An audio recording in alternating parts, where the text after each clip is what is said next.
Well, we have today we have a special link uh, for our session today because when I taught the class last night, there was something I intended to go over with them that I did not. So I invited those folks here today just to be part of one of our sessions. So today we there's a deadline coming up. There's a Truist grant that is due July, and then July 30th, and then many of your community economic development grants will be opening up soon. So today I'm going to go over the Truist grant, but I'm also going to go over um, the grant that was awarded to the Church of God in Christ. That was a $1.25 billion grant. I'm going to go over that. But so for those that are guests, this is our weekly coaching session. You all are here. So thank you for coming to listen and participate in our weekly session. We start with progress and problems, question and answer, and then we'll go into our lesson. So you all can bear with us. Our my coaching clients may have a question of things. You all are free to listen in. But there's a time for them to ask their questions. You can definitely learn from them. But they're going to be asking questions and sharing their progress with me and problems. And then we'll go into dissecting these two grants. All right. So for all the coaching clients, if you have any progress or problems, questions, or anything that you want to share or to ask, let's start with that. Whatever problems you have, whatever progress you've seen. Good morning, Coach. This is Shami. Hey, how's it going? Hello, can you all hear me? We hear you. Good morning, Coach. Okay. Yeah. Well, that should it cut off when Yeah, you started it talking. it cut off for a second. I was just gonna say I have to give a shout out to Kanisha Forrest for referring me to this and to this Tuesday session. It's really been a blessing. I am just touching base about the Okay. sponsorship Thanks, Kanisha, for program that I'm inviting putting, us. yeah, that I'm putting together. And one of the things that I'm doing now is getting someone to uh a sponsor for the venue. And the sponsorship for the venue would actually be one of the first things that I need to do, I'm imagining. And when I'm putting the sponsorship package together or sponsorship letters together for the other sponsors, I am wondering, am I sending these letters out without a venue already tied down? You can. Yes, you can send the letters out without a venue. Um, your sponsorship letter is a standard letter. Now you might update it later on closer to your event, but the letter is already set. Like it's your story, it's your background, it's why we need to do this, and it's the sponsorship levels. So as long as you have a city and a state, then you should be fine. You can your when you let people know in you, um, if you already do it, then you can say that. But if you don't, just don't mention what you don't have.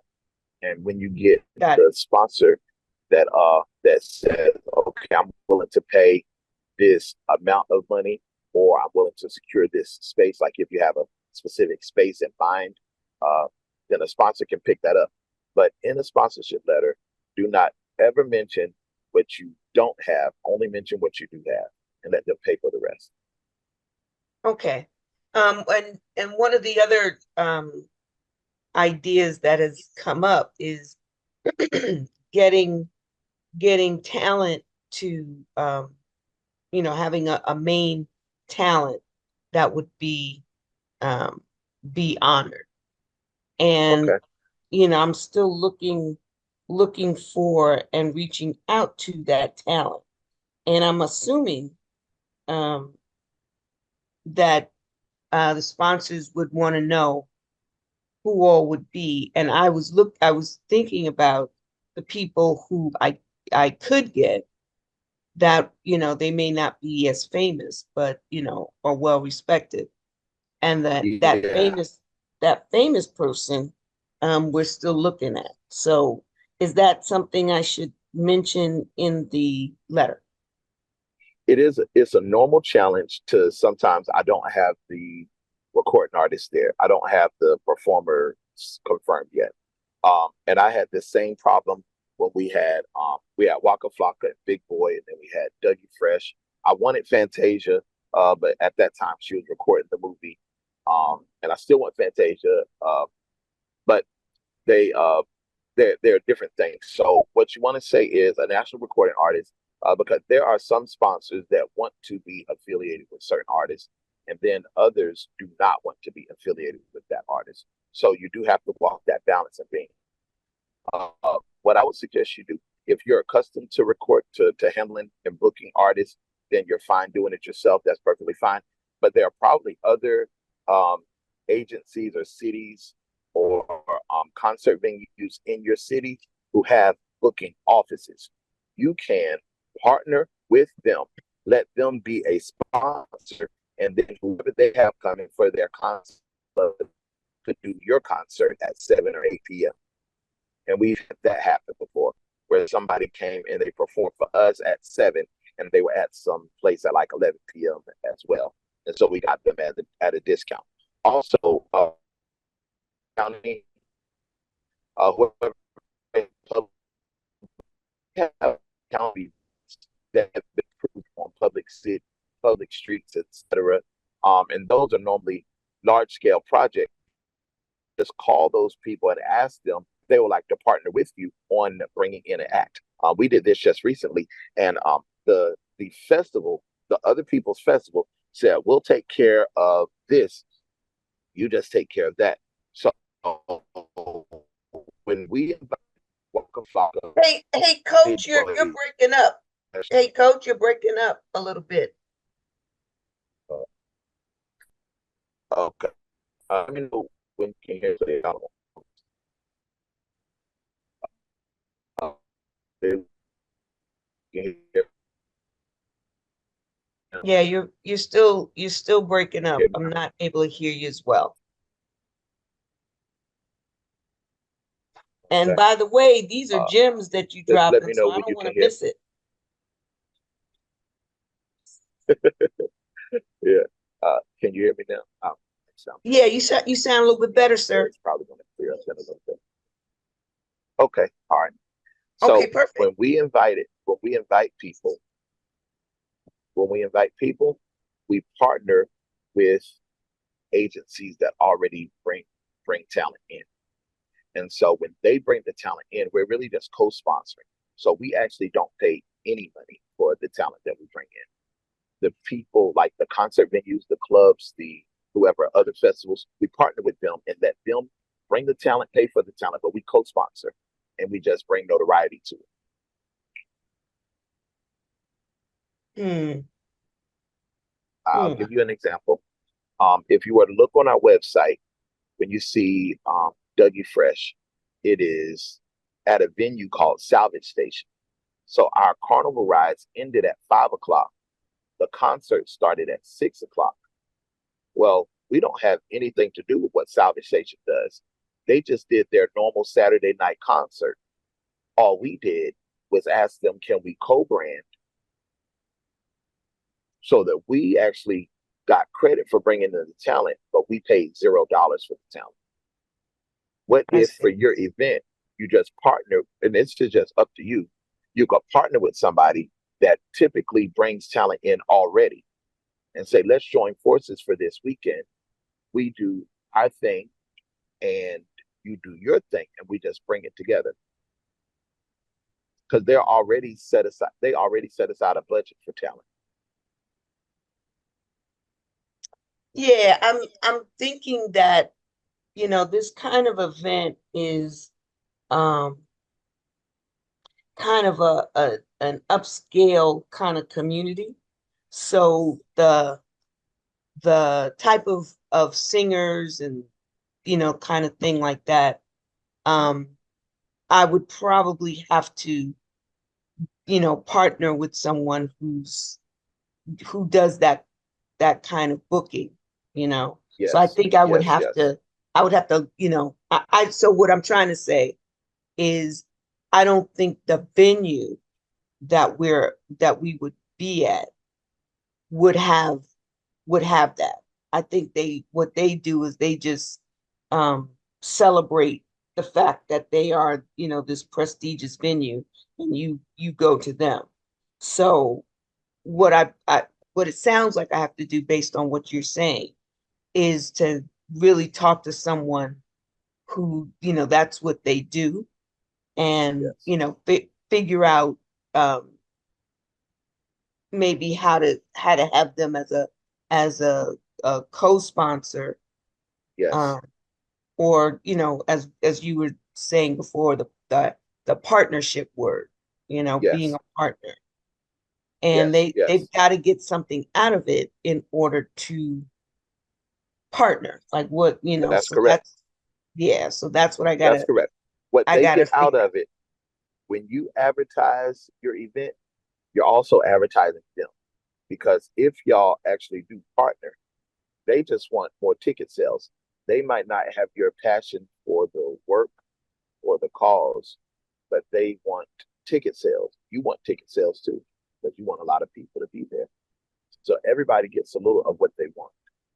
So I'm not suggesting you partner with the venue because they might not know how to book town. But if there are promoters in your area, and if you contact your city and the people that come in for citywide festivals, those are normally professional folks, and they have budget set aside to partner with nonprofits. If you contact those people, I mean, like at least 10 of them, ask every one of them would be interested in a partnership for my event. And then So you say always say ask open-ended questions. So say yes, say that what would that again. What they look would be like interested in a partnership for what? for your event? I said, You say to them, would you'll have to talk to them one on one. You'll say to the Downtown Festival Association, would you all be interested in partnering with me for my event? You'll say to the 4th of July committee, would you all be willing to partner with me for my event? You'll say to the folks that do the citywide Martin Luther King celebration, would you all be interested in partnering with me for my event? mm-hmm. Okay. And then you have the conversation. You ask, what would it look like?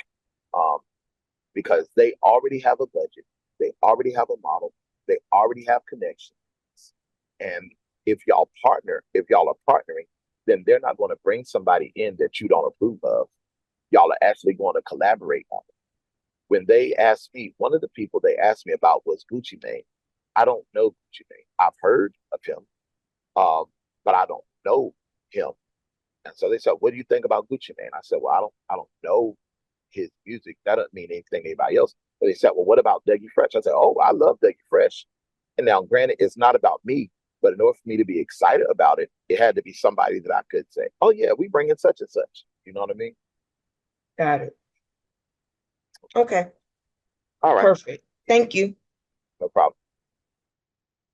All right, next.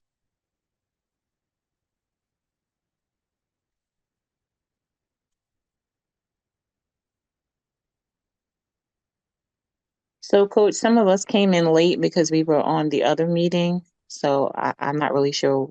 I heard you answering, but what was the invitation for questions? Okay.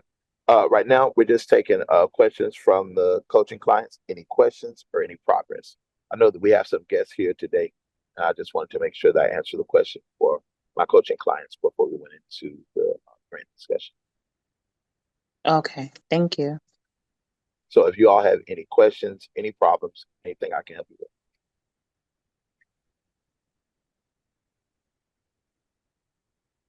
Coach, I have a question. I'm still waiting on documents to come back from the IRS. For some reason they just don't like my 1023 easy. And so your people said that they would get with me this week on that. Is this So I'm Bonetta?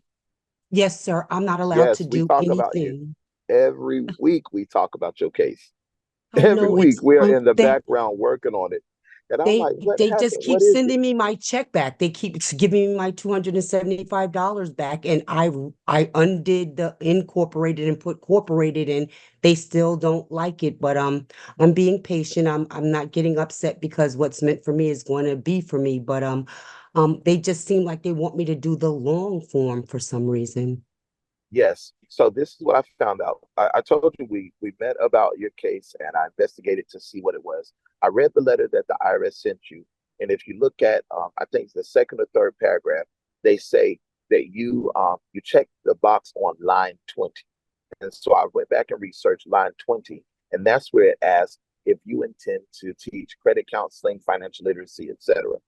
And you click the box yes because that's your specialty. Yes, However, sir. if you click that box, they assume that you're doing Oh, education. They'll ask you for more details. And so um, the the mission statement that I sent over to the team to recommend to you, it is an adjustment from what I know your passion is. It's more broad, but I believe it will get you approved quicker. And the mission statement is this: that we will support the community through support, mentorship, and life skills training. And I believe that your nice. financial literacy can be part of life skills. This is a way for you to get approved because you're not only talking about money, you're also talking about how this pertains to life. Okay. All right. Thank you Now, so if much. you're willing to adjust your mission statement, then when you resubmit, you do not check yes for box 20. You check no for box 20. Understand. Okay. All right. And for the others, what she's talking about is on the 1023 Easy, there are questions that they ask that either qualify you or disqualify you for the 1023 Easy. And for some of the questions, if you say yes, it will disqualify you, but you don't know it until later. And so what I did for this, I'm like, why is this happening? So we investigated to see why it was disqualified. And it took us a while. Um, but the IRS was saying that she did not qualify to do the quick form or the easy form because she's a financial company. And what I'm saying is she is not a financial company. She is a community support company that does life skill training. And part of that life skills is we're helping people with finances. Does that make sense? Yes, sir. Thank you. All right. All right. And please keep us posted. Oh, I will. All right. All right. In the meantime, you do not have to let that delay you from applying for grants. Now, there are some grants that will run your number before they allow you to answer the questions. In those situations, you can't do anything about that except if you partner with another agency that's willing to be a fiscal sponsor for you. If they're willing to be a fiscal sponsor, that means that they give you their number. Y'all agree on a partnership. Um, they give you their number and they're technically just vouching for you. And you all can do this with for-profit companies or companies that do not have their 501c3 yet. If you know that a grant deadline is coming up, your 501c3 is not yet approved, then and you want to apply for it, ask an already established 501c3, can you be my fiscal agent for this grant? And if they're already established, they know what that is. And what it means is that they're vouching for you. They let you apply for the grant under their number. The check, if awarded, will come to them. They will keep between 1% and 3% and give you the rest. That's called fiscal sponsorship or fiscal agency. And if any of you are in my school community, we have a contract in there that you can. It's a template. You just fill in your name and their name. That's the fiscal agent contract. Okay. Other questions? Anything I can help you on, Tanya? Is the fiscal agent contract in Grant Suite? No, it's not, but we'll put it in there. Mark, can you have one of the writers put the fiscal agent contract in Grant Suite? Yes, sir. Thank you. All right. Any other questions from the coaching clients? All right. I have 3 minutes for questions from visitors. You'll have to raise your hand. I know that we won't be able to get to all of them, but if you're a visitor, you're a guest for today, I have time for about 3 of your questions. Mark, can you organize it for me? Raise your hand, and we'll call on you. Any questions about any grant, anything? It can be about business or whatever. There's a question in the chat, sir. You know of any grants for foreclosures for homeowners? Um, uh, are you talking about grants to prevent foreclosure? She What said state? yes, sir. What state? Tennessee. Okay. Um, most states, I've seen this in lots of states. I just haven't checked every state. Most states have a um, a state homeowners association, and those homeowners associations. I'm not talking about a neighborhood association. I'm talking about North Carolina Homeowners Association, Tennessee Homeowners Association. Most of them have hardship support funds. Now, these are not typical grants. These are monies that were given to them to give to citizens that are having challenges. And so, of course, you can reach out to your mortgage company. Oftentimes, the mortgage company can defer a payment. They can move payments to the end, especially if it was a credit union that financed the mortgage or the houses. You can also contact the county and ask them, but especially the state homeowners associations. Most of the time, the mortgage help that is available to individuals will come through another agency. And so some of the newer people might not have learned this yet, but this is just a quick tidbit. Grants that come out, if you receive a grant, that grant is not for you to benefit from, it's for you to disperse to other people. And so if we're talking about, like when I first hear homeowners grants for foreclosure, there are grants that will help you buy foreclosures. There are grants for that. There are grants in each one of your cities, in each one of your states right now that will give you money to purchase foreclosed property and redo them and upfit them. But I think that this question is about how can an individual that might be facing foreclosure or hardship benefit from a grant? And these are the ways that you can benefit from a grant. You contact the county, you contact the credit, especially if you're financed through a credit union. They have great programs.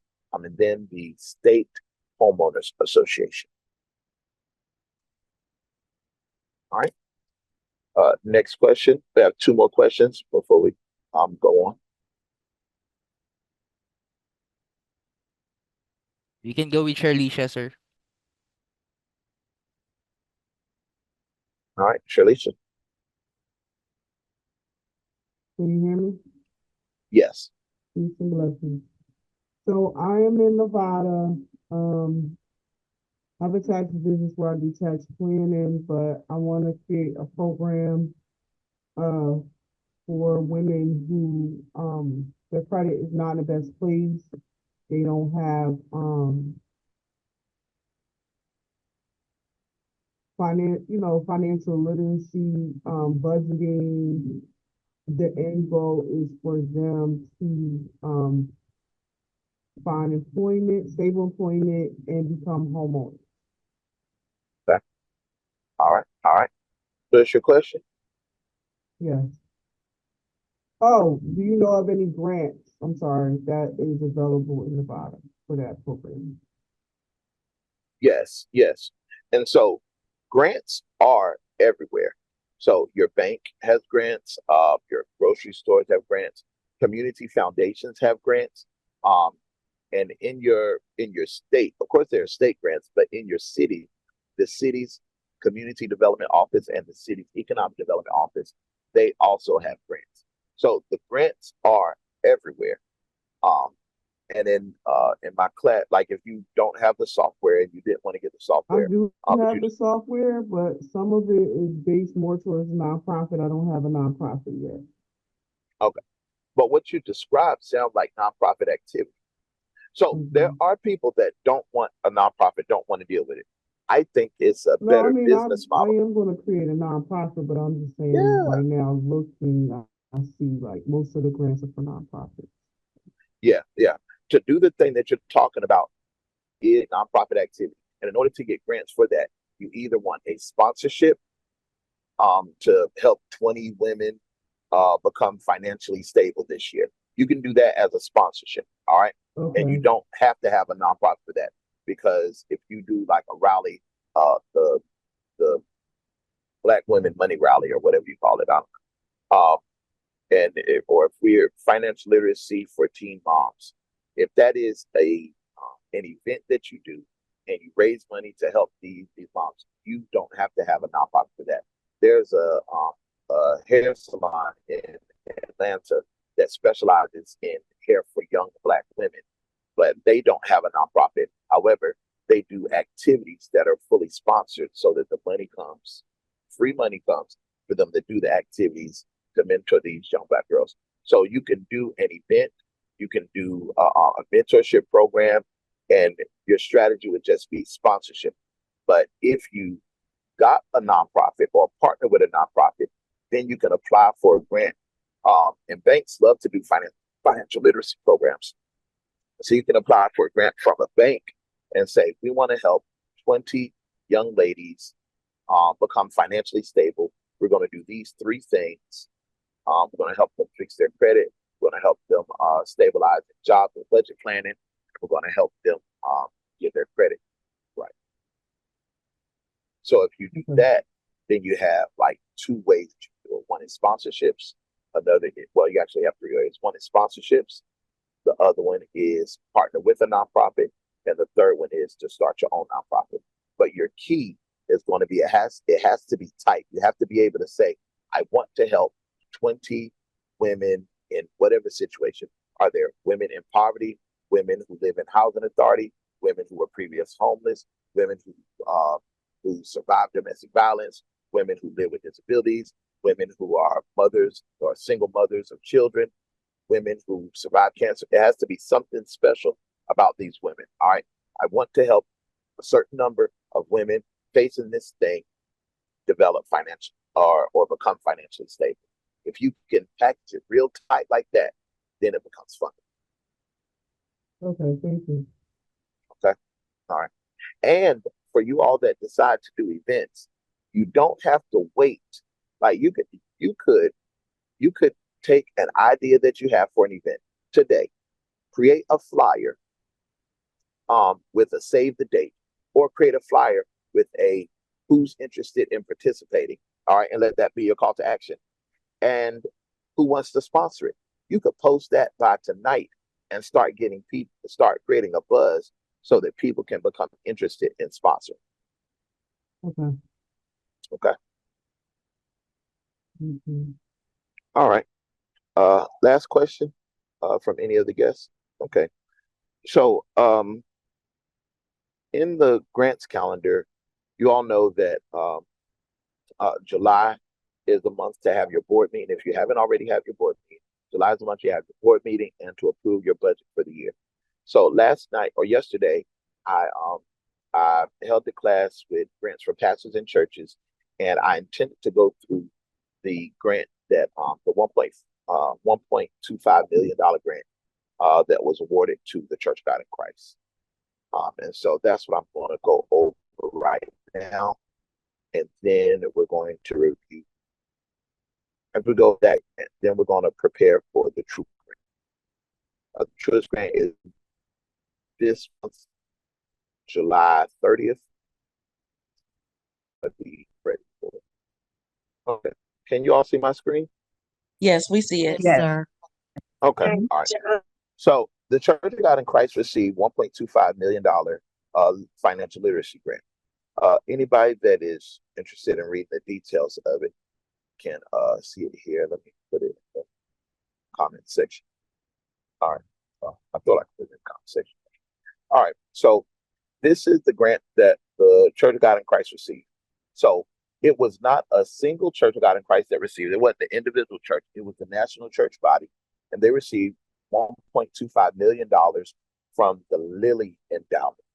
This is the press release when they receive their grant. So there are a few reasons why you need to do a press release when you receive a grant. The most important, two of the most important reasons is number one, when you receive the grant, you want to publicly thank whoever gave you the money. Number two, when you do the press release, it's going to invite other people to participate. You'll find that when you do the press release, other people are going to reach out to partner with you, to give to you. It's going to put you on the map. And so for all the people that are our current clients, that list of contacts that you have, that includes both your family, your friends, your colleagues, also includes your city officials, state officials, your local community foundation folks. You want your email to go to them, has this press release. All right. So they publicly announced that they've been awarded this $1.25 million grant. When you dig down in here, you see that the grant is spread over 4 years.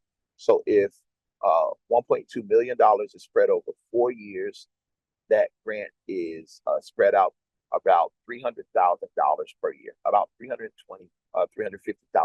each year. All right. So the grant is going to do these things. It's going to assist in developing financial literacy resources. It's going to empower pastoral leaders. It's going to provide accessible training, and it's going to offer initial seed funding.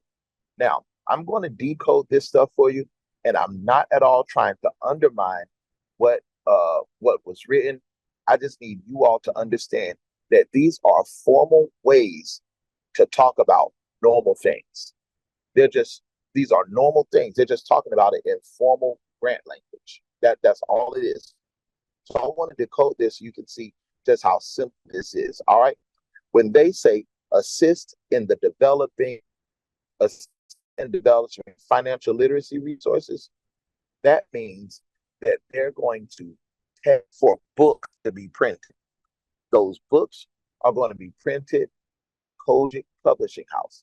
So y'all know how churches have their sometimes they have a shirt where you go to the Bible bookstore, you purchase the Sunday school books. Y'all know what I'm talking about? Well, the Church of God in Christ has its own publishing house. What part of this money, part of this $1.25 million is going to pay the church's publishing company to publish books on financial literacy. Y'all get that? So imagine you are the headquarters and you have a publishing company. This grant is going to pay you to publish curriculum for your people. So instead of you publishing it and charging $1 to $2 per person, per church, per quarter, this grant is saying we will pay for you to produce financial literacy books in the same way that you use your Sunday school books. And there are some churches, maybe there are independent churches whose pastors create manuals or create seminars or create workshops. This is the same thing as a financial literacy resource.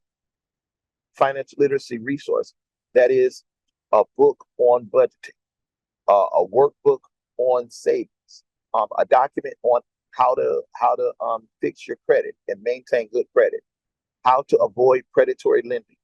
This is stuff that you could Google. You could use ChatGPT to help you. Some of you might have lived experience doing this for yourself. And these are often things that pastors and church leaders are doing unofficially anyway. But this grant is saying, we'll give you money to put that into an official book. And that official book does not have to be published by New York Times best-selling publishing companies. It can be published by you in your basement, as long as it is a financial literacy resource. All right. And again, y'all, I'm not trying to undermine, but what I'm trying to do is make sure that you all see how this is, how you can level the playing field. So often people look at the grant world as a whole nother planet, and it is, but there has to be a way for you to learn that language. And that's what I'm doing. I'm translating that language to you so that you understand. Financial literacy resources translates as stuff that teach you what to do with your money. Are you able to write down something to tell people stuff to do to know what they need to do with their money? Yes, you can. All right. Next is empower pastoral leaders by enhancing their financial literacy and management skills. So we're not bashing pastors. We're just saying we want to teach pastors more about financial literacy. So what this is having a seminar where they teach pastors financial literacy so that the pastors can teach their congregations. This might happen, and I don't know when they're going to do it, but they could very well do it during their annual convocation in Memphis or wherever they do it. They could, during the daytime, have a seminar for pastors.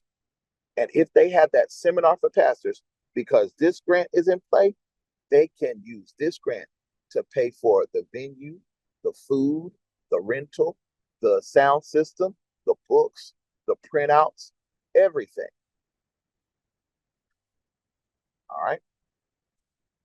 If they do small conferences in regions or cities in their district conferences, this grant can pay for the space, the supplies, the food, the venue, the speakers, all of that. All right. When it says provide accessible training and resources through digital platforms, updated digital platforms. What this means is that they're going to record themselves teaching it and make it an online course. So here you go. Number one, they're creating the book in their publishing company. Number two, they're teaching their pastors how to teach the book to their congregations.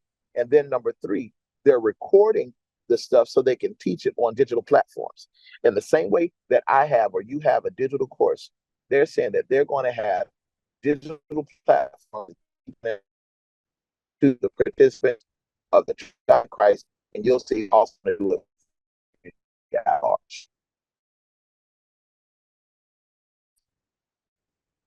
And then number four,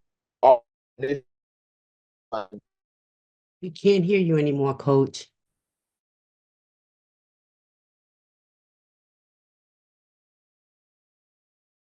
dollars could quickly double and become 2.5 million.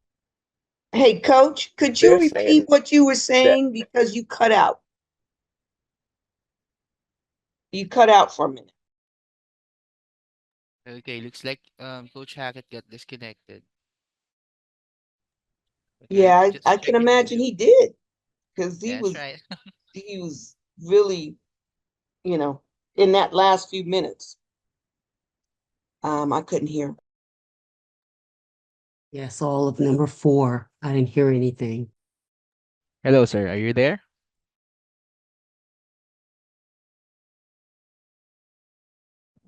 Oh, yes, I'm here. Can you hear me now?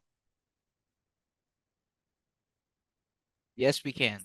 We lost you All at right. number 4. Okay. And let me go back. Let me go back to number 4. I'm going to share my screen again.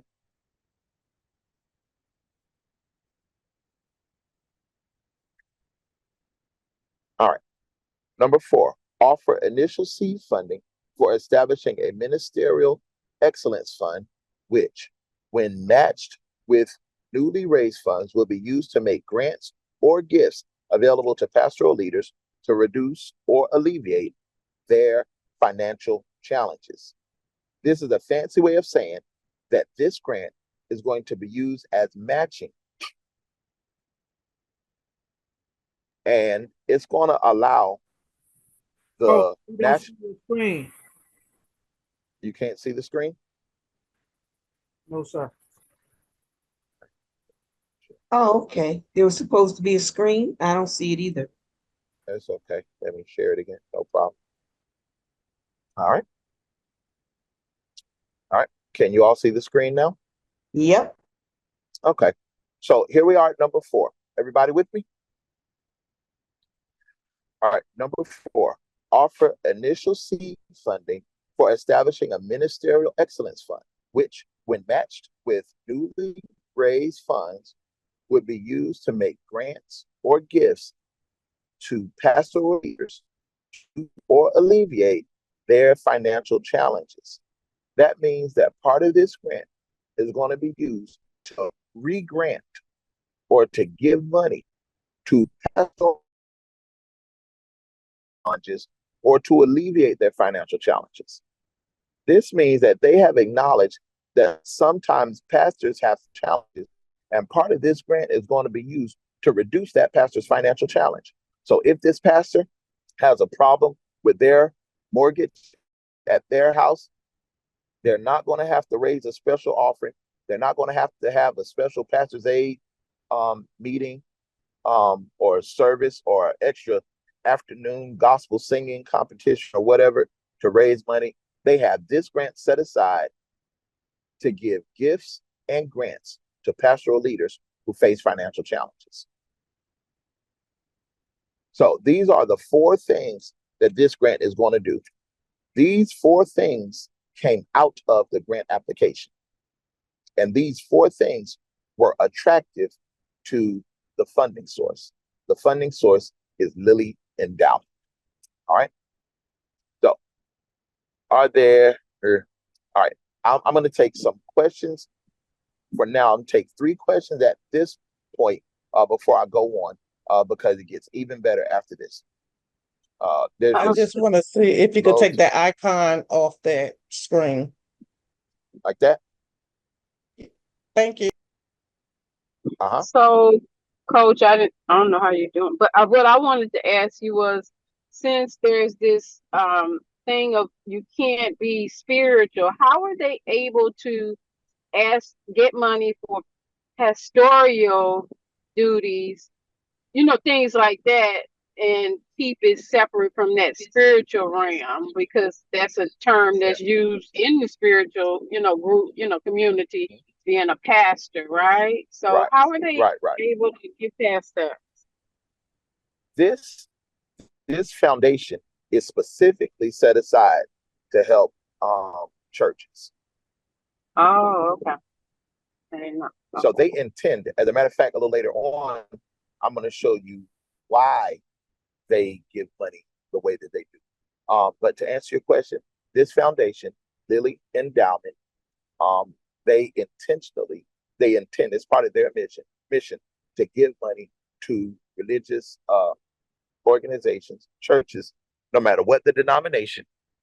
But they expect it to have a national impact or be inside the state of Indiana, one or the other. Either it has to be in the state of Indiana or has to have national impact. This one is really great for big churches. I mean, big denominations that are all around the world. This one is, yes. But when a little later on, I'm going to show you all the people that they gave to last year. It's small. For them, it's small. And that's not to, again, it's not to minimize what they do. It's just so that you all can see how much money truly is available if you just kind of dig in to what's there. All right. One more question before I go on. All right. So this grant is on 4 things. Sorry, sir. I think Alex has a question. Okay, Alex? Yeah, hello, you there? Yes.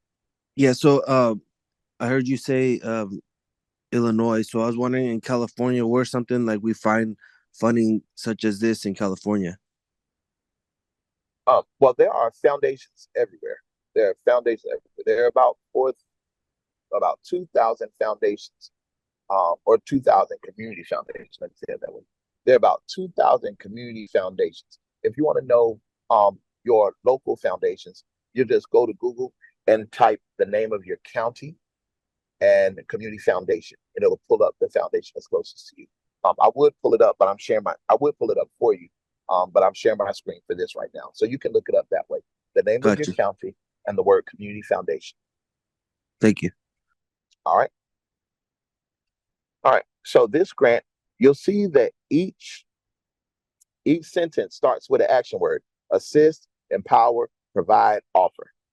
They don't waste words. They pulled this directly from the grant application, and they made it part of the press release. They made it part of the public announcement. So in layman's terms, this grant is going to let them, number one, print books about financial literacy. Number two, teach the pastors how to teach people about financial literacy. Number three, record those classes as digital classes about financial literacy. And then number four, serve as matching funds in case the pastors themselves have problems or challenges with finances in their personal life. All right. So that's the grant part of the press release. Then they say about the Church of God in Christ. This goes to tell, this section right here is going to give you an idea about how they qualified for this grant. The Church of God in Christ is one of the largest Pentecostal denominations in the world. It has a rich history of religious, educational, and community service. COGIC is committed to spiritual growth, community development, and disseminating Christian teachings. All right. Now, even though Church of God in Christ has a history of being sanctified church, hand clap, roll on the floor, speak in tongues, and the whole nine, public description of their name. Number one, that it is largest, one of the largest Pentecostal denominations in the world. Why did they do that? Because this grant, in order to qualify for this grant, you either have to be in Indiana, or you have to be a denomination.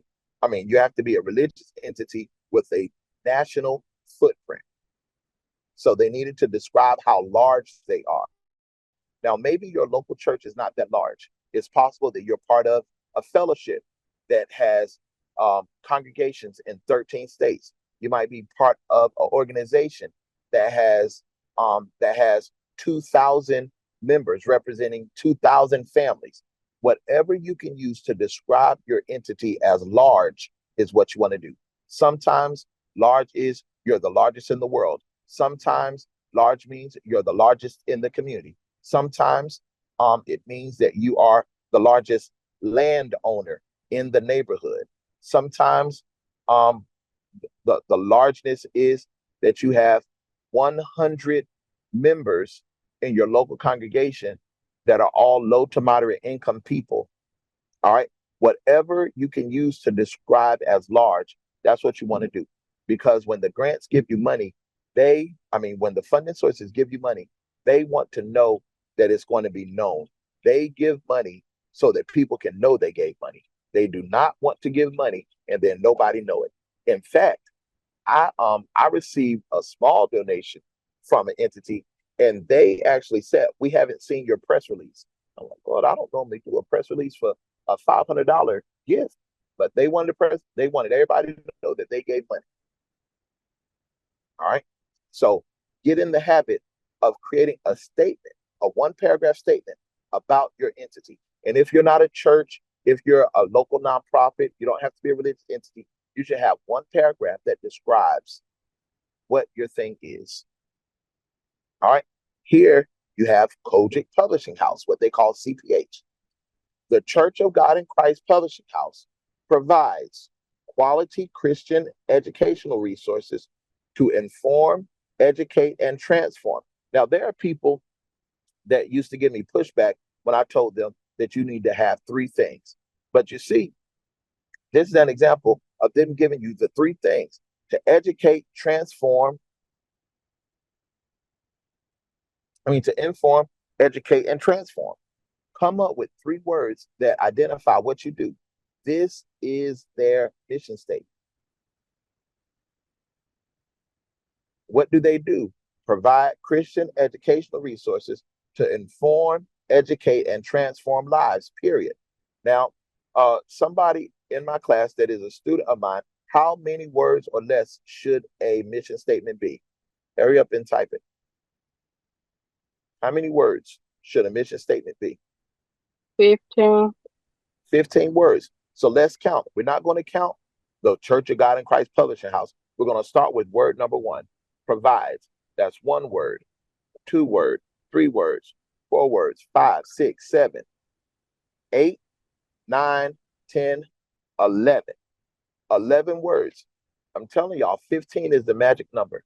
You want your mission statement to be 15 words or less. And then you have your commitment statement. CPH is committed to bolstering the church's mission by creating and disseminating educational materials and programs. If you were learning from this $1.25 million grant, you could take this as a $1 million grant strategy and create 2 paragraphs. You can copy this in the ChatGPT and ask it to update this using your organization's information instead of the Church of God in Christ, and have this and never have to worry about it again. You have your about, and then you have your mission statement with your commitment. All right. Then they do the About Lily Endowment.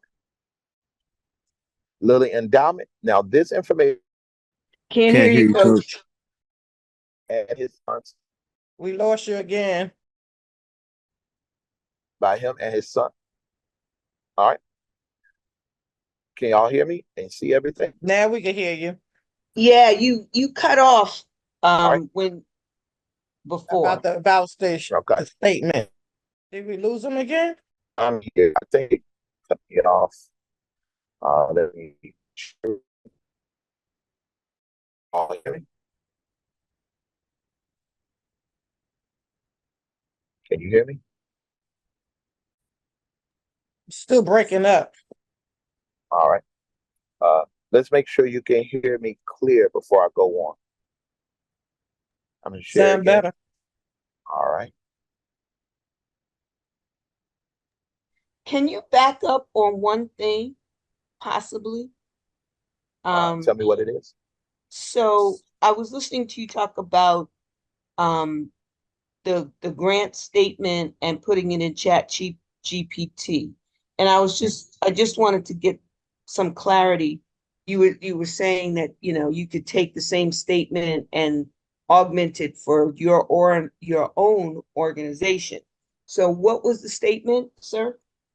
All right. Here where it says about the Church of God in Christ, this is called an about statement. And you want for your organization an about statement that is about this long. And if you're nervous about writing one from scratch, you can use ChatGPT, and this is what you would do. You would copy this into the ChatGPT box, or you copy this and paste it.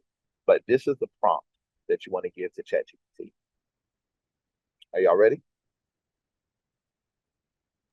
Yes. All right. The prompt is, hello, I need your help to create an about statement for my organization. I would like to give you an example of one that is excellent, and I want you to ask me questions so that you can create one for my organization.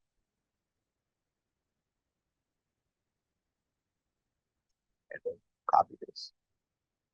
And then the chat bot will ask you questions, and it'll generate a version of this, but based on your organization. Let's go down to the Lily Endowment.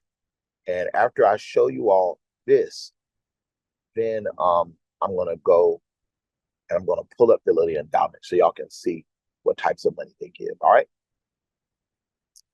So it was created in 1937 by him and his sons. They go on and talk about the history.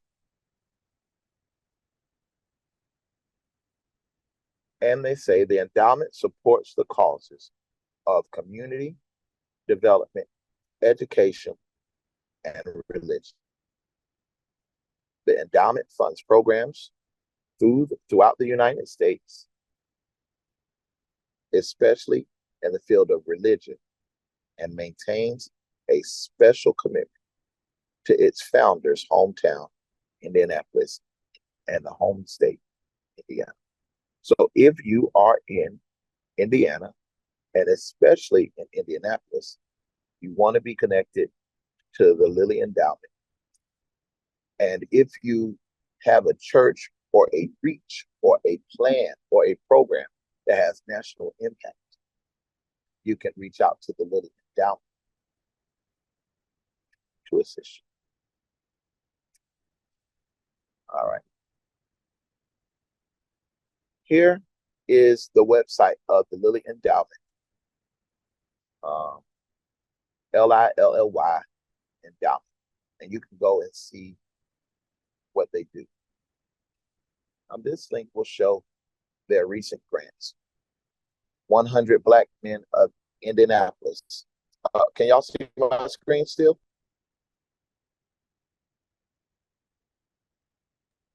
Yes, sir. All right. So they give so many grants that, you can actually do a search. I was researching them, and I actually lost count. And so I just took a screenshot real quick and made the post. This is the organization that gives out $500 million in grants. 500 million. How much do you need? Like, you get what I'm saying? So 100 Black men of Indianapolis, 256,000. That same organization, 31,000. 16 Tech. Do y'all see this? What number is that? $15,500,000. 15 million.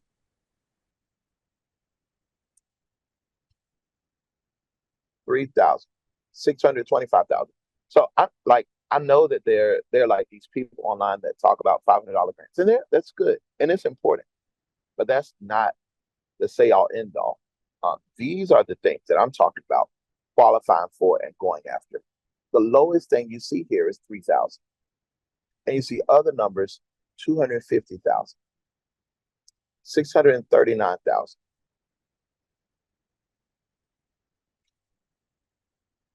241,000, 1.25 million. And that's for their children's program at the AME Zion Church. 1.25 million. 1.25 million. Well, there's a whole bunch of 1.25 millions. Agape Therapeutic Riding Center. Now, what it is that riding horses? 13,000. Agape Therapeutic Riding Center, $567,000. This is crazy. Alliance for Christian Media, 50,000 to do what? Support for leadership and institutional transition project. What does that mean? That means it's money given to the organization to help increase salaries. And that's not including this $250,000 for resources and media expertise. To do what? To preach online. Resources and media expertise for vital preaching, a compelling preaching initiative program. When I tell people that there are grants for everything, I mean it. And I know that, folks deal with the people online. But I want to show you all this. The next thing I want to show you is what they do with their money.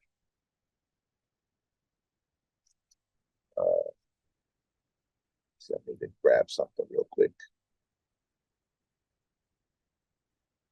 So anytime you want to know, this might be too much. Are y'all still here with me? I ain't Yes. going nowhere. We're here.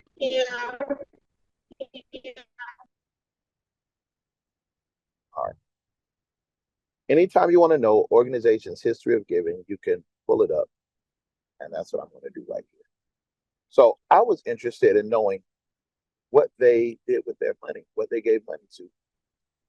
And so I pulled up this year. This is their 990. Now, I've already taught my students this. If you don't already know how to read a 990, it's okay. I have a class on it. So I'm not going to teach you the details on how to read a 990, but we are going to look at some significant pieces. Let's look at this number right here. This is the market value of all assets. Anybody want to take a whack at that number? This is how much value they have in assets. 15,099,444,000. Oh yeah, you was good at that. I like money. Yeah. $15 billion. Do you think they're scared of giving off $1 million?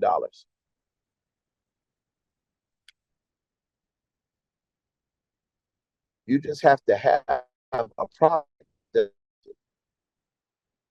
All right, so let's look at their revenue for this year. Dividends and interest, just interest has gained them $317 million. Their net gain is $509 million. Can you imagine just your interest bringing you $500 million?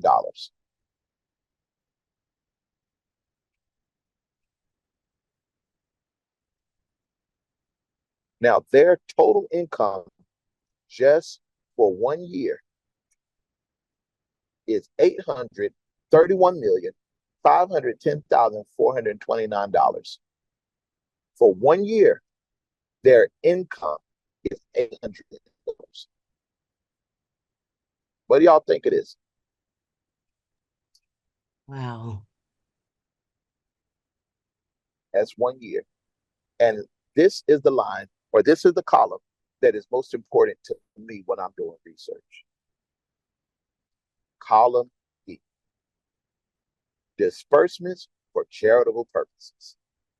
Cash basis. This is how much money did you give in grants? What is this number? 511 million.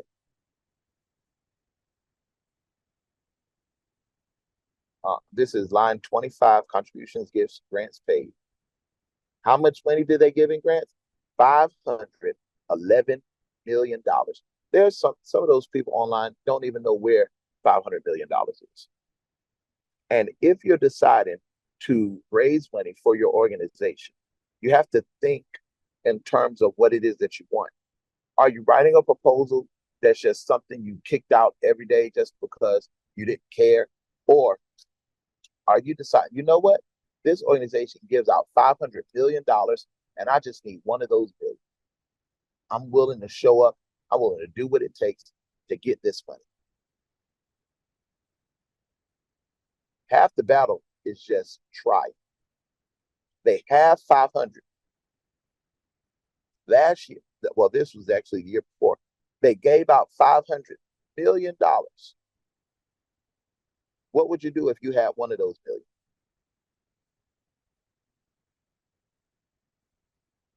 Now, this is not including their stock investments, which is $13 billion. You know what? That's something just can't handle. I'm gonna leave y'all alone. All right, let's just go on down. Yeah, I can feel when people start thinking, oh, this is not realistic. But somebody on here thinks it's realistic. You just showed and proved. I believe it.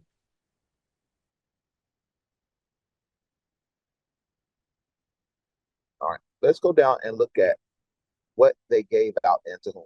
Matter of fact, anybody want to take a guess on how much their executive director makes? Now, this actually threw me for a loop. How much do you think their executive director makes? Just give me a number. Probably 15 million. The salary of the 100 million. executive director for 40 hours a week is $890,000. a year. And the benefits package is $170,000.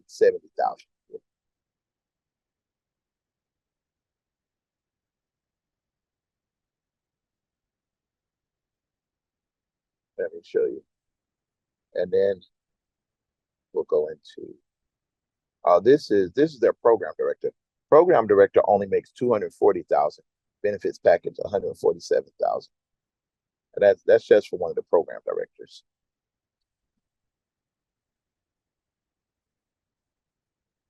Legal is $600,000.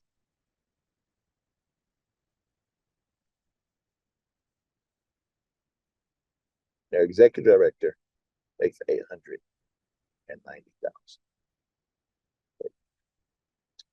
All right.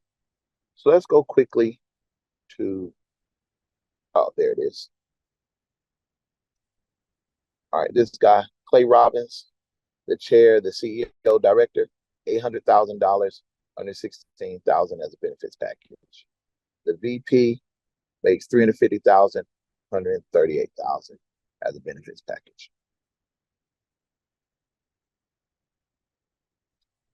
All right. So let's skip down to the grants that they gave out. This thing goes on for lots and lots of pages, so I'm not going to go through the whole thing. I just want to show you a glimpse. Adams County Community Foundation, they gave them $500,000, somebody else $14,000, somebody else $9,000. And you see, people are getting different amounts. But then you notice that some of these numbers are not like the others. Some of these numbers just ain't the same.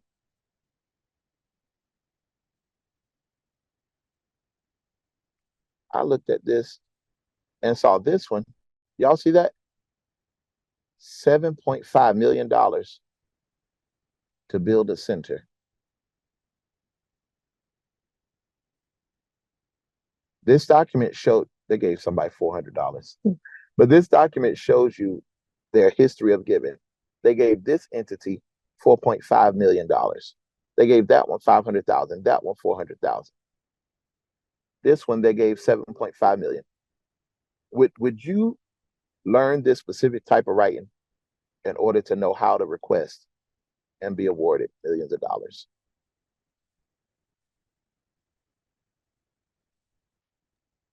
Absolutely. All right. So that is the Lilly. That is the Lilly Endowment. You all can look them up, search them, and reach out, become part of their mailing list, find out what you might qualify for. And if you have questions or ways that I can help, definitely let me know. Now, let's move on to the Truist application. Truist Bank is the result of a merger between BB&T and SunTrust Bank. So in places that used to have BB&T, places that used to have SunTrust, they now have Truist Bank. All right. And that bank created a foundation. The foundation is separate from the bank, even though it has the same logo. All right. And that foundation gives out money each year. You do not have to pay money to apply for the Truist Foundation grant. They give out they have 3 grant cycles per year. And this one is the last one of the year. The application is due July 30th. And the announcement, the answers come out late October, with funding happening in early November. Now, I've been awarded a few different Truist grants, and I have friends with Truist Bank. And so I understand, I have a close understanding of why they were created and what types of things they fund. Truist likes to fund small business development, and they like to fund economic development. Small business development is helping businesses start and grow. All right, things that help businesses start and grow. Truist likes to give money for that. And the other category is economic development. That is economic mobility, workforce development, that's helping people find jobs and better jobs, getting them trained in CNA and trucking, and warehouse work, forklift, flaggers, any type of certification that a person can go and get a short-term certification that's going to help them make long-term money. That's the type of thing that Truist likes to fund. They have special interest in supporting BIPOC, that's Black, Indigenous, and people of color communities, also LGBTQIA plus communities. They have special emphasis on diversity and innovation. The thing about the Truist the Truist Foundation grant is that if you are awarded, they will not fund you again for 3 years. If you're awarded, they will not fund you again for 3 years. The key to securing a grant from Truist Foundation is reaching out to the grant office. No matter what you write. I remember the first time, it was weird because I was being considered for a $250,000 award from Truist. At the same time, I was applying for their grant, and I was at the finals in Charlotte, and I didn't get the 250,000. I think they ended up giving me like 50,000. So we were at the reception. They were like, "Oh, well, you're Jay Hackett with Black Wall Street." I'm like, yeah. They said, "Oh, we didn't know you applied for one of our grants." I said, "Yeah." They said, "Oh, we didn't know that was you. Apply again." And that let me know, oh, okay, all right. So that's how it goes. So then I reached out to them. I applied again, and they gave me the grant award that covered 3 years of activity. All right. So if you're applying for the Truist Bank grant, you need to describe your commitment to diversity. You need to be ready to talk about systemic change. If you do what you're doing for your community, can other people replicate it? Is this something that other people should do in other neighborhoods? Or is this something that is so unique that only you can do it only in your community? If it's only you, only your community, then it's less likely to be funded based on my experience. But when you're doing something that has a broad stroke, something that if you succeed at this, you can help the whole city, they like that. They want to be seen doing good. All right. The minimum, they have no minimum and no maximum. In the meeting that I had with them, they said we have funded things as low as $10,000, things as large as 10 million. They want people to apply. All right. Now, the Truist grant is due on July 30th.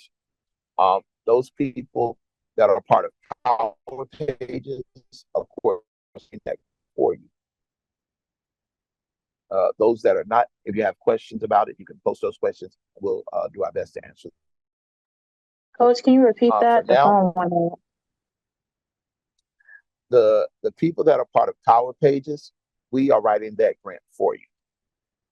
We're writing that grant for you, and you'll just need to tweak it, review it, and make sure that you approve it, tweak anything, and then go ahead and upload it. We're writing that grant for you. Those that are not part of Power Pages. Awesome. Thank you. Those that are not part of Power Pages, if you have questions, you can post those in the community, and we'll try to answer those questions for you. All right. Power Pages is where we write your grants for 1 year. That includes 12 grants, 4 newsletters, your nonprofit website, the research paper to support your work, your budgets for all of your programs, the contact list for all of your funding sources. There's something else I'm forgetting. Webinars that you need to do in order to establish yourself as an authority. And so for anybody that was interested in Power Pages, that's the Power Pages program. It is a 1-year commitment. We write those 12 grants for you. You can submit them 1 per month if you wanted. Some people submit more than 1 per month. And the great thing about it is that once one grant is written, you can actually take that grant and apply for even more things in other places. And Power Pages clients, they get other perks for being part of Power Pages. All right. If anybody is interested in Power Pages, there's a link there. And we can't take a whole bunch of people for Power Pages because that's a lot of writing. That's a lot of writing. And so we did the number of people. We just had a few people complete Power Pages, and so I think we might have space for more. Um, I have to check, but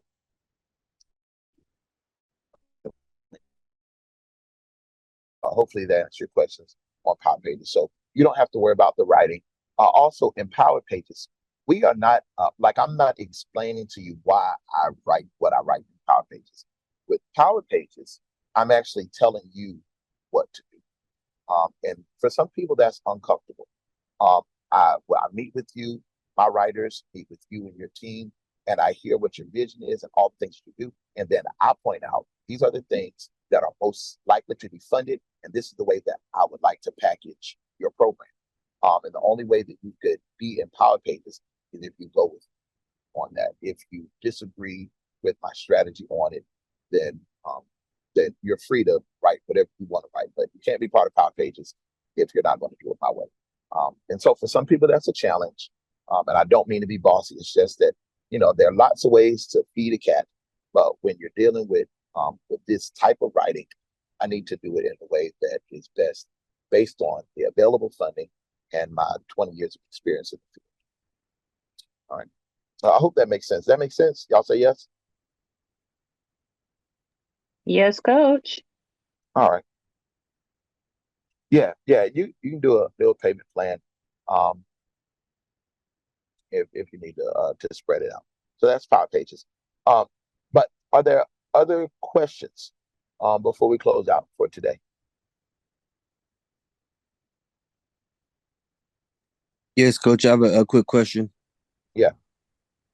Yeah, so I'm part of a faith-based organization where I have to get donors and sponsors. It's like basically a volunteer, like a missionary. I was thinking about starting my own 501(c), and because I'm already doing the activities, would I be able to like pay myself that way by getting grants, or how does that work? Yes, you can.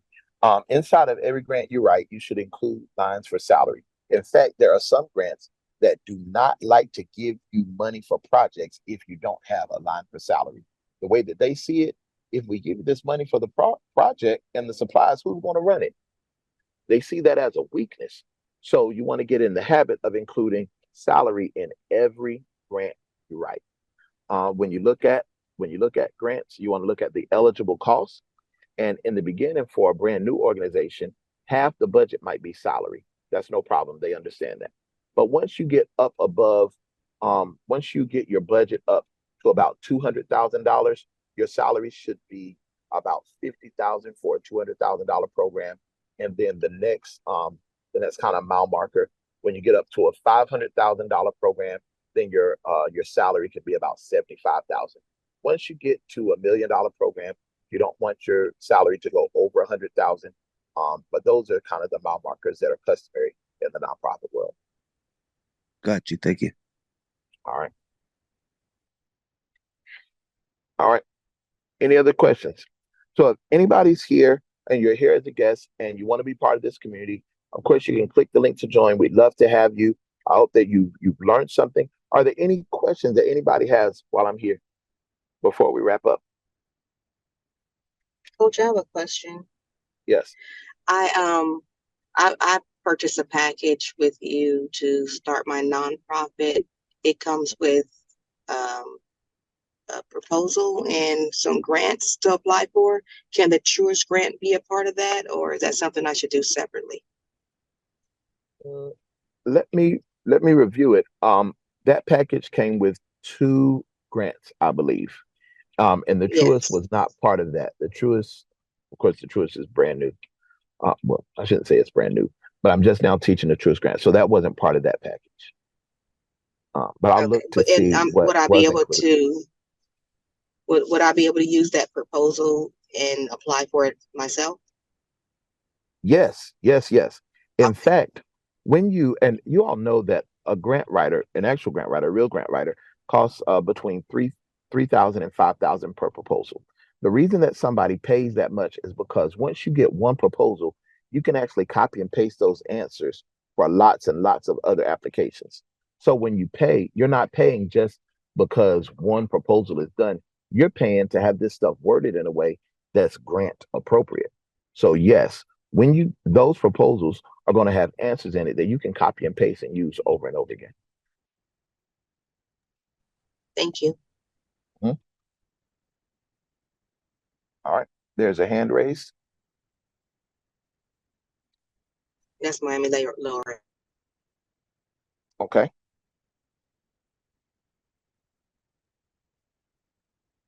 All right. Anything else? So for for those of you that are thinking about going after the Truist grant, make sure that you have your program budget, your annual budget. You're going to need a list of your board of directors, and you're also going to need some letters of support. Letters of support can come from your community partners, and it's just a general letter saying that they support you in this application, and how they will partner with you to ensure the application's success. The Truist Grant is also going to ask you for the diversity of your program and the diversity of your leadership. They want to know what percentage of women, what percentage of Black people, what percentage of disabled people or marginalized populations. If you only have 3 people, that's fine. They're looking at percentages. It might be 33, 33, and 33. That's not a problem. But they are interested in supporting diversity. So the more diverse you are, the better. All right. Now, the last thing before we go, I'm going to be I'm going to be teaching a class at a conference in Wilmington. It's called Deploy. And the leader of it is Edwin Sutton. It's going to be on Friday, August the 2nd, and I'll be teaching the class at 2:30. I think it's at 2:45. I checked with them to see if it was open to the public, and he said it was. So if anybody is interested in attending, I'm going to post it on Facebook, and you all can attend. I'd love to see you all in person, to meet some of you probably for the first time in person. And we'll be glad to share there. And I want you all to be encouraged. Whatever it is that you have in your heart to do, you know that you didn't sign up for it to pay for it out of your pocket. Even though it came from your heart, it really came from God, higher power, however you want to describe it, but it came from somewhere special. And you don't want to waste your time or miss your opportunity. When you think of what you are driven to do and called to do and what you are urged to do, you have to make the decision that you're going to make it happen. And so I'm here to assist. I just can't do all of it for you. You have to identify yourself that you're one of the ones that's ready to move forward. So whether or not you want to join our school community, or whether you want to be part of Power Pages, or whether you want to just come and learn, make that decision today so that this vision that you have, this plan that you have, doesn't just sit on the sideline. And you might not get awarded the first grant you apply for. You might not get awarded the second grant you apply for. But the fact is, you will never be awarded the grant that you never apply for. And my job is to help you apply and be awarded. I'm going to give you the secrets. I'm going to give you the cheat codes. I'm going to give you the shortcuts. And all you have to do is apply it. Some people want to sit back and learn, well, explain this, explain this, explain this. Behind me, you are like, you know what? After you finish explaining, I just got to do it. I just got to do it. And that's where I am. That's where I am, y'all. I want to be affiliated with folks that's ready to do it. So whatever level you want to get in at, I think our school community might be like $40 a month. If folks want to be part of the monthly coaching program, or if you want to become part of Power Pages, you decide. You decide. I think that it's best to be part of Pages, because that's where we get to really see the most progress. For some people, they just want to you want to learn, that's fine. But we're making this available to you, okay? All right, somebody has a question? I do. I also have a for-profit, and I was wondering, is there any grants out there that would help with like remodeling the houses in the community so I can provide affordable living spaces for Section 8 Absolutely. tenants? What city are you in? Beaumont, Texas. Yes, there are. Beaumont, Texas. I want you to go to Google and type Beaumont, Texas Community Development. Actually, you can go to your community development office because this is where the money comes to. But the specific program is called Home Funds, HOME. They give grants to for-profit companies and to nonprofits specifically to purchase and remodel homes for affordable housing. And they don't mind, they actually love that you're going to rent it out for Section 8. Great. I just did 2 on my own budget and I'm like stressed out. So I'm like, Yeah, if I do any more, it's going to have to come another way. Go to your city. They receive money from the federal government. It comes to the Community Economic Development Department. All of your city council members know about it. It is a untapped resource for most Black business owners, but lots of large white developers use this to cut down the cost of building and acquisition. All right. It's available to you. All right. There are a few people in the did lock in for Grant Suite. And I think some people have some problems with the link. So you all can do that real quick.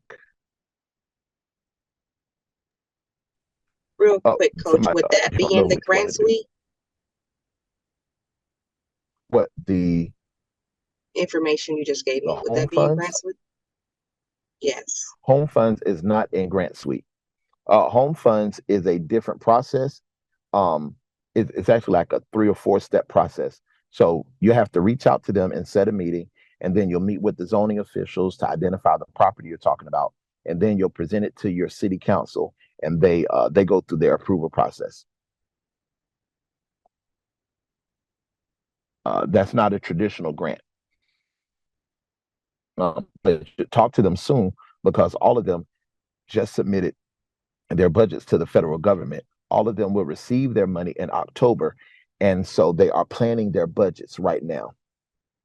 So if anybody is interested in buying or renovating homes for affordable housing, you should reach out to your Community Economic Development Office today and just ask them about Home Funds. It's all capital letters, HOME. A few of you want to start a nonprofit. If you want to start a nonprofit, DM me right now for the nonprofit starter package. Mark, you can put the link in there. I don't want to confuse people, but I know that we have a few different folks that need a few different things. And so I know it's not a one size fits all, but for the people that need your nonprofit to be started the right way, we'll set up the grant funded nonprofit, grant fundable nonprofit, the grant ready nonprofit. So when we sign for grants, you don't want to do it in the wrong category.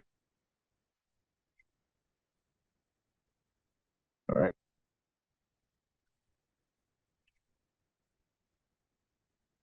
All right. I was denied a nonprofit due to mistakes. Yeah. You won't get denied. And for anybody that works with us, we work with you until you receive it. So it's not like we're not going to disappear. All right.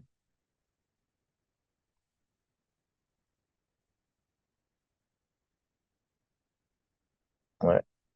Yeah. All right. Anybody that's in Las Vegas, I'm gonna be in Vegas this weekend. Anybody in Vegas? I'm receiving an award on Saturday.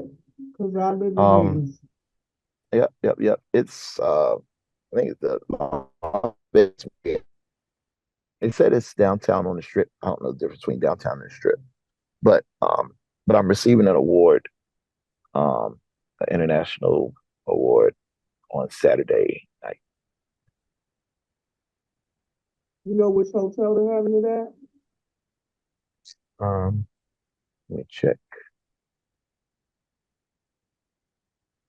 The Las Vegas Marriott on Convention Center Drive. On what drive? Convention Center Drive. Convention Center Drive. Okay.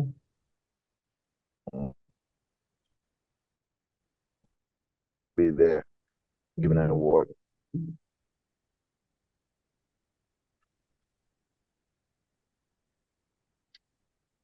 Okay. If you're gonna be at a tax convention this week, we'll be there. Is Link it up. 325? Yeah. Okay. So What time does it start? oh, I don't know. I think it starts at like 7. Mhm. I'm not sure.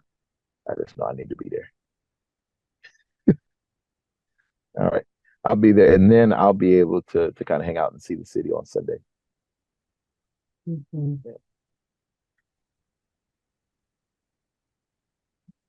All right, yeah.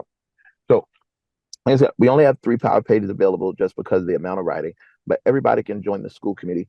We'd love to see all of you there. And if anybody needed the lock in for the grant suite, and actually there was some confusion. I don't really think there was confusion, but I'll say it. We have never ever before done a lifetime access to Grant Suite. We've done a 2 year. When we first got started, there were people like Tanya Watkins that started with me in the very beginning before any of this ever existed. Tanya was one of the ones that said, you know what, I believe in what you're doing. And she sowed a seed. She had and got access to Grant Suite for 2 years. Tanya and I have become friends. I show up for her event. She show up for mine, even though we're Yeah, I have access to it, but I have it for a year. back, even though we're miles and miles away. And they got in, I think it was like 297 for 2 years.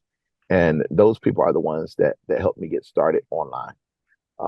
And of course, they're close to my heart because they were there before anybody online ever knew who I was. And then as we grew over time, we made another offer available that was different from the monthly. And we said, well, you'll get access for 1 year. At that point, Grant Suite was we charged 5,000 for the year. People are using this information to get thousands, tens of thousands. Now, you know why I used one class. He added to his strategy and got $3.7 million in grants. Like this is the stuff that's happening. So you have to think, what is the value of having this information? What can you do if you have it? What can you do if you apply it? That's kind of so you don't think about like what is it going to cost? You think of what you can do with it. Um, and so right now we're saying we're adding an AI version of Grant Suite so that never again will somebody be able to say a grant is not in there because the Grant Suite will be able to write any grant for you. And we're making that available to folks for a one-time fee, insane price of just $1,000.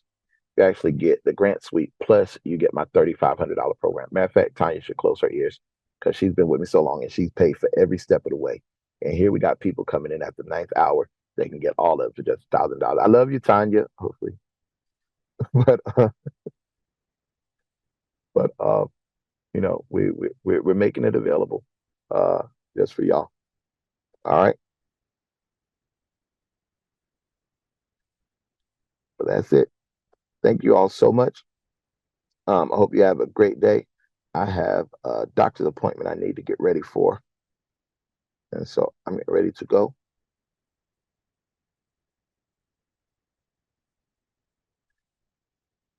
And I'll talk to y'all later. Y'all reach out if you have any questions or need anything. And whether you show up in Vegas or want to meet me in Wilmington, go ahead and let me know. I'll see y'all online. I'll take care. All right. Bye-bye.